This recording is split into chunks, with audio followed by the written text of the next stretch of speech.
Boarded in train or boarded on train. Which preposition is correct? In train or on train? I boarded on the train. I boarded in the train. Well, both the prepositions are wrong with the word or the verb board. The correct sentence is she boarded the flight at Mumbai. She boarded the train at Delhi.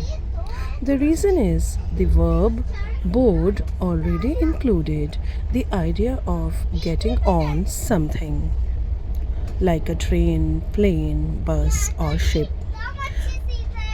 So you don't need any preposition like on or in after it.